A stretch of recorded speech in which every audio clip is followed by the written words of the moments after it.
प्रिय छात्रों, आज हम वही क्लास को कंटिन्यू करते हैं। तो जैसा कि आपको याद है, हम पिछली बार पढ़ रहे थे, विष परीक्षा हमारा चल रहा है। तो विष परीक्षा में हमारा लगभग आप्तोपदेश करके हमारा सारा कॉन्सेप्ट ख़त्म हो चुका है। आपको ध्यान हो, कल मैंने पढ़ाया था आपको effect of poisonous food on animals and birds, very very important for PG point of view, और आपका नॉलेज भी होना चाहिए। फिर 5 भौतिक परीक्षा विषय, ये एक्चुअली सिर्फ नाम के लिए है यहाँ पे पॉइंट वाइज। इसका डिटेल हमने लास्ट चैप्टर में किया था, 3rd चैप्टर में, ठीक है ना। आज हम नेक्स्ट मैं आगे उसको नहीं देता हूँ टाइम, आगे हम कंटिन्यू करते हैं। नेक्स्ट हमारा टॉपिक है, ये इम्पॉर्टेंट एक्चुअली। विष परीक्षा अभी हम सिर्फ देखने और दर्शन मात्र से कर रहे थे, ठीक है ना। अब हम उसको एक्चुअली एज ए डॉक्टर हम डायग्नोसिस ऑफ पॉइजनिंग, तो हम कैसे डायग्नोसिस, मैं बार बार बोल चुका हूँ इस चैप्टर में कि डायग्नोसिस उतना ही इम्पोर्टेंट है जितना कि ट्रीटमेंट यहाँ पे, क्योंकि ये इमरजेंसी ट्रीटमेंट है ना कि नॉर्मल ट्रीटमेंट। तो इसीलिए डायग्नोसिस जब प्रॉपर टाइम पे होगा और सही होगा तो हम ट्रीटमेंट भी अच्छा कर पाएंगे और सही टाइम पे कर पाएंगे। तो देखिए, डायग्नोसिस ऑफ पॉइजनिंग 2 केस आते हैं। एक पेशेंट को कोई लेके आते हैं कई लोग, और एक डेड बॉडी आती है। तो डेड बॉडी का हम कल देखेंगे, आज हम देखेंगे in living, in patient, general patient. तो देखिए, इन लिविंग में क्या रहेगा, ये 4 पॉइंट हैं, 4 पॉइंट ये आपको रटना है। HPCT, ये 4 पॉइंट के आधार पर हम फाइनलाइज करेंगे कि ये पॉइजनिंग वाला केस है कि नहीं। HPCT क्या है? हिस्ट्री किसकी? उस पेशेंट की। फिजिकल फाइंडिंग्स ऑफ पेशेंट, वो अभी हम देखेंगे, उसमें हमको क्या मिल रहा है पॉइजन से रिलेटेड। क्लिनिकल एग्जामिनेशन, जो हमें क्लिनिकली हम सोचेंगे और देखेंगे भी उसके आधार पर। और लास्ट है टॉक्सिकोलॉजिकल फाइंडिंग्स, ये भी हम फाइंडिंग्स हम अभी आगे देखेंगे कि ये 4 पॉइंट के आधार पर हमको फाइनलाइज करना है कि ये पॉइजनिंग केस है कि नहीं है। अब देखिए, आते हैं हम इसी का डिटेल कर रहे हैं। HPCT भूलना नहीं है आपको, history, physical findings of patient, clinical examination और टॉक्सिकोलॉजिकल फाइंडिंग। अब इसका डिटेल आते हैं। History, it is an important because by this we can get information of identification, dose, time. देखिए, पेशेंट से पूछेंगे या उसके आसपास पड़ोसी या उसके घर वालों से हम पूछेंगे इसने कब खाया, कैसे खाया, कितना खाया, क्यों खाया, सारे क्वेश्चन का जवाब हमको यहाँ से मिलेगा। तो हमको यहाँ से पॉइजनिंग का सस्पेक्ट यहीं से स्टार्ट हो जाएगा कि पॉइजन ही लिया है कि नहीं लिया, क्योंकि वो तो कुछ भी बता देंगे, हमें उस पर बिलीव नहीं करना, हमें फाइनलाइज करना हमें ही, ठीक है ना। तो हिस्ट्री एक बहुत बड़ा पार्ट है स्टार्ट करने के लिए, तो वो हमने ऐसा कर लिया क्वेश्चन के थ्रू, या वो खुद बताएंगे जैसा भी। नेक्स्ट है फिजिकल फाइंडिंग्स ऑफ पेशेंट, यहाँ से इंपॉर्टेंट है, ये थोड़ा ध्यान दीजिएगा यहाँ से, ठीक है ना। फिजिकल फाइंडिंग्स, तो फिजिकल फाइंडिंग्स में देखिएगा, सबसे पहले हम करेंगे एग्जामिनेशन ऑफ यूरिन। हम यूरिन एग्जामिनेशन अगर करेंगे, लैब टेस्ट जो भी करेंगे, तो उसमें अब थोड़ा ध्यान से देखिएगा, ये फिजिकल है, हम केमिकल नहीं बोला मैंने, ये फिजिकल कैसा दिख रहा है वो चीज़, वो उसके आधार पर हम डिसाइड करेंगे। तो यूरिन हमको ग्रीन कलर्ड दिख रहा है, किसका? पेशेंट का। ध्यान रखिएगा, ग्रीन कलर्ड अगर यूरिन दिख रहा है तो चांसेस है कार्बोलिक एसिड पॉइजनिंग की। तो जैसे अब आपको इसको ऐसे याद कर सकते हैं आपके लिए, GC ग्रीन कलर्ड और कार्बोलिक एसिड। अब ये आप बना लीजिएगा 1-2 कॉन्सेप्ट, तो आपको रट जाएगा माइंड में। तो यूरिन हमने किया, यूरिन में ग्रीन कलर देखा, तो वो कार्बोलिक एसिड पॉइजनिंग के, मतलब कंफर्म नहीं है ये लेकिन हम सस्पेक्ट कर सकते हैं। इसके आगे भी हम देखेंगे। हीमेचूरिया मतलब क्या होगा? ब्लड आ रहा है यूरिया, उसमें यूरिन में ब्लड आता है तो वो ऑक्जेलिक एसिड।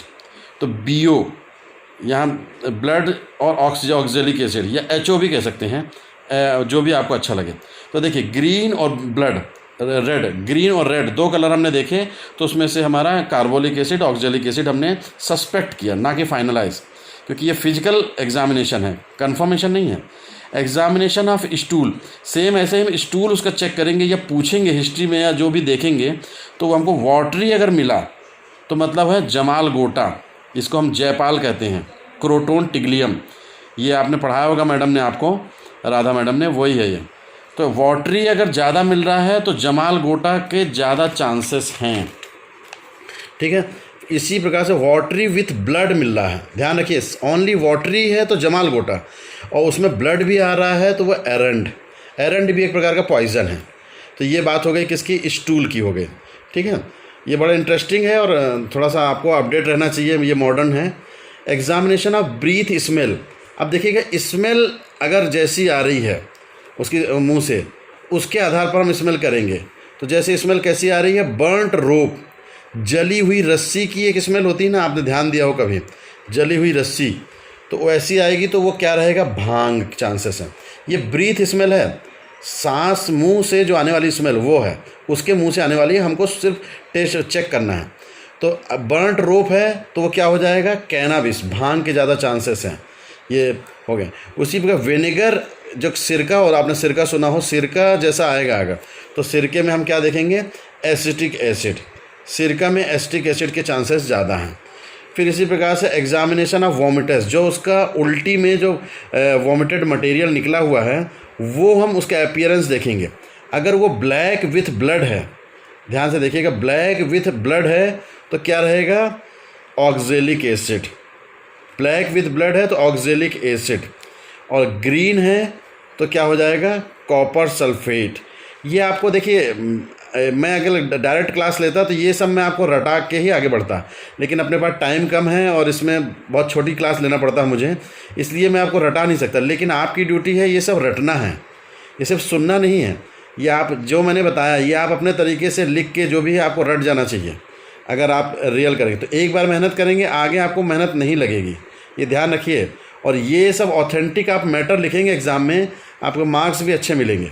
इसीलिए मेरी मतलब कम टाइम का हम क्लास ले रहे हैं, इसलिए हम स्किप कर रहे हैं, थोड़ा आगे बढ़ रहे हैं। लेकिन आपकी ड्यूटी है कि ये सब आपको रटा होना चाहिए। बर्न्ट रोप एकदम से आपको भांग आ जाना चाहिए। विनेगर है तो एसिटिक एसिड बिल्कुल माउथ में, टंग में आ जाना चाहिए। ये आपको हिसाब से पढ़ना है। चलिए आगे। तो वोमिटस है, मैंने बताया ब्लैक विथ ब्लड है तो वो है ऑक्जेलिक एसिड, ठीक है ना। और ग्रीनिश है तो वो कॉपर सल्फेट है। जनरली ध्यान दीजिएगा, कॉपर से एक्चुअली ग्रीन ही अपीयरेंस कई जगह मिलेगा आपको, जिंक से वाइट मिलता है। इस प्रकार से अलग अलग इनको आप बिल्कुल कॉन्सेप्ट बना लीजिए तो आपको नहीं भूलेगा, ठीक है। आप देखिए एग्जामिनेशन ऑफ स्किन, उसकी स्किन कैसी होगी, वाइटिस है, वाइटिस है। देखिए अभी मैं बात कर रहा था वही वाली बात है, वाइटिस है तो ये जिंक क्लोराइड, इसका मतलब जिंक क्लोराइड को उसने यूज किया और वो गिर गई स्किन पे या गिर गया तो उसकी वजह से स्किन कैसी हो गई, वाइटिस हो गई। तो वाइटिस जिंक का साइन है। ग्रीन किसका है, कॉपर सल्फेट का। इसी प्रकार से आप बना लीजिएगा। ब्लैकिश है, ये जैसे ब्लैक है, ब्लैक लेड का, लेड कंपाउंड का, तो लेड से एक्चुअली ब्लैक ही आएगा। तो ये स्किन का अपीयरेंस है। तो ये दूसरा पॉइंट भी देखिए, पहला हिस्ट्री था, दूसरा physical findings of the patient था। अब हम तीसरा ले रहे हैं क्लिनिकल फाइंडिंग्स। ये मैं पढ़ा भी चुका हूँ आपको लास्ट चैप्टर में। तो क्लिनिकल फाइंडिंग्स मैं बता दूँ, क्लिनिकल क्या होता है। क्लिनिकली जो हम चीफ कंप्लेन और सिम्टम्स के आधार पर हम डिसाइड करते हैं और ट्रीटमेंट भी लिखते हैं। तो यहाँ देखिए सडन ऑनसेट, तुरंत लक्षण उत्पन्न हुए। कोई जो हिस्ट्री बताएगा वो बताएगा कि ये अच्छा खासा बैठा था, इसने खाना खाया और आधे घंटे बाद ये बेहोश हो गया, ये हो गया, उल्टी करने लग गया, जो भी बताएगा। तो ये सडन ऑनसेट एक बहुत बड़ा इसका प्लस पॉइंट है जो आपको इंडिकेट करेगा किसकी तरफ, पॉइजनिंग की तरफ, क्योंकि पॉइजन के अलावा बाकी में नहीं होता है जनरली, ठीक है। दूसरा, symptoms usually commence within an hours of. Symptoms थोड़ा जैसे जैसे टाइम होता जाएगा और गंभीर होते चले जाएंगे, इसलिए पेशेंट जितनी जल्दी आपके पास डॉक्टर के पास आता है उतना हम उसको रिलीफ भी दे सकते हैं और हम थोड़ा फाइनलाइज भी करके मैनेजमेंट हमको बहुत ईजी रहता है। और जितना लेट वो एब्जॉर्व होने के चांसेस ज़्यादा रहते हैं। फिर मैंने आपको ट्रीटमेंट प्रिंसिपल बताया था, वो 5-6 और हमको ट्रीटमेंट प्रिंसिपल फॉलो करने पड़ेंगे। नेक्स्ट है symptoms so uniformity rapidly increase in severity. Symptoms पहले वही रहेंगे, फिर और बढ़ेंगे, फिर और बढ़ेंगे, फिर ऐसे बढ़ते चले जाएंगे। In case of food poisoning, जितने लोगों ने अगर फूड पॉइजनिंग में सेम फूड लिया है सब में सेम लक्षण मिलेंगे, ये एक बहुत बड़ा चांस है। ये पहले कॉलरा हैजा हुआ करता था बहुत पहले, अब तो नहीं होता, पर फूड पॉइजनिंग आज भी कॉमन है, ये हो जाता है कभी कभी। तो ये इसमें सेम सोर्स अगर रहेगा तो लगभग वही लक्षण कॉमन लक्षण रहते हैं। फिर है detection of poison in food. आप फूड में पॉइजन को डिटेक्ट कर सकते हो, मेडिसिन में, वॉमिट में, यूरिन में और फीकल मैटर। ये आपको सोर्सेस रहेंगे फाइनलाइज करने के कि ये सब पॉइजन है कि नहीं। अब यहाँ देख लीजिए, ये लक्षण के आधार पर है हम किसको एक्यूट, सब एक्यूट, सब क्रॉनिक, क्रॉनिक कहते हैं। उल्टा हम चलते हैं। चलिए एक्यूट में किसी ने बहुत हैवी डोज लिया तो उसकी वजह से क्या होगा, विद इन 1 डे बहुत ज़्यादा एक्सपोजर होगा, बहुत ज़्यादा लक्षण दिखेंगे और हालत बिल्कुल मरणासन्न रहेगी। एक दिन में लक्षण आएंगे। वो डिपेंड करता है डोज आपने बहुत ज़्यादा लिया। अब देखिए सब एक्यूट, वही डोज आपने कंटिन्यू लिया है, थोड़ा थोड़ा डोज लिया है, तो 1 महीने में लक्षण दिखेंगे। ये सब एक्यूट में चला गया। आपने कंटिन्यू वही खाना, आप बासी खाना या जो भी ख़राब सोर्स से आप कंटिन्यू खा रहे हो, तो ये आपको 1 महीने बाद एवरेज मीन वैल्यू है आपको डिटेक्ट होगा। सब क्रॉनिक में 1 से 3 महीने भी लग सकते हैं। सेम अगर कंटिन्यू आप ले रहे हो तो ये कंटिन्यू डोजेज़ हैं किसका, पॉइज़न का। आप पॉइज़न किसी भी सोर्स से ले सकते हो, फूड, ड्रिंक या जो भी है, और या डायरेक्ट भी ले सकते हो। क्रॉनिक केस को जनरली 3 महीने के ऊपर लक्षण आएंगे और ये कंटिन्यूस डोजेज़ है। तो ऐसा बहुत जगह आपने सुना हो, कहीं मैस चलता है, टिफ़िन सेंटर चलता है, तो कुछ लोग बहुत समय बाद बीमार होते हैं, बहुत सारे 5-10 लोग सुना हो हिस्ट्री में, वो एक्चुअली ये सब केस रहते हैं। उसमें कहीं कुछ गड़बड़ रहता है या जो भी हो, तो उसकी वजह से ये चांसेस रहते हैं। अब इसके आगे हम देखते हैं table for specific features. Specific features में हम देखेंगे क्या मिलेगा हमको। Froth at nose and mouth, नाक और मुंह में हमको झाग मिल रहा है, वो ओपियम और स्ट्रिक्निन के ज़्यादा चांसेस है, ध्यान दीजिएगा। झाग मिला, स्वीटिश टेस्ट मिल रहा है, तो लेड एसीटेट और एकोनाइट, वसना मीठा विष बोला जाता है, स्वीट पॉइजन, ये ध्यान रखिएगा इससे। और लास्ट हमारा है पॉइंट है HPCT, हम बोल रहे थे, toxicological finding, toxicological examination by chemical test, ये फाइनलाइज है, ये फाइनलाइज टेस्ट है। तो फेरिक क्लोराइड अगर हम केमिकल टेस्ट करेंगे तो वो ब्लू दिखेगा, तो यानी कार्बोलिक एसिड पॉइजनिंग है। ये फेरिक क्लोराइड टेस्ट की बात कर रहा हूँ मैं, ठीक है ना। मार्स टेस्ट ग्रीनिश फ्लेम दिखेगी ASH3 की, तो वो आर्सेनिक कंपाउंड का, आर्सेनिक पॉइजनिंग के ज़्यादा चांसेस हैं। सेम सिल्वर नाइट्रेट टेस्ट करेंगे हम, वाइट प्रेसिपिटेट मिलेगा, तो वो किसके ज़्यादा चांसेस हैं, HCl के। तो ये फाइनलाइज है, जो अभी हम बात करें फिजिकल फाइंडिंग्स में टेम्परेरी था, ये फाइनलाइज है। इसी में लास्ट में toxicological examination bye modern technique, ये तो लैब टेस्ट हो गई। इसके अलावा कुछ इंस्ट्रूमेंट और भी आते हैं, by spectrometry, chromatography and mass spectrometry, इनके द्वारा भी हम आइडेंटिफाई कर सकते हैं कि क्या है, ये पॉइज़न है कि नहीं है। क्योंकि वो जब स्पेक्ट्रोमेट्री क्या रहता है, ये ऐसा ऐसा राउंड ऐसा घूमता है, तो जो पॉइज़न वाला रहता है वो एक अलग लेयर में आ जाएगा, और जो सिंपल जो फ्लूइड रहता है वो ऊपर आ जाता है, और ये पॉइज़न भारी होने की वजह से नीचे चला जाता है, तो उसकी लेयर बन जाती है, उससे हम जान जाते हैं ये स्पेक्ट्रोमेट्री वगैरह से, क्रोमेटोग्राफी, ये सब वही है। इससे इंडिकेशन और फाइनलाइज हो जाता है कि हमारा इससे पॉइजन है कि। तो ये फाइनलाइज हमने किया लास्ट में। सिंपल हमने स्टार्ट किया हिस्ट्री से, physical finding, temporary, clinical examination और कंफर्म किया, और लास्ट में फाइनलाइज हमने किससे किया, टॉक्सिकोलॉजिकल फाइंडिंग से।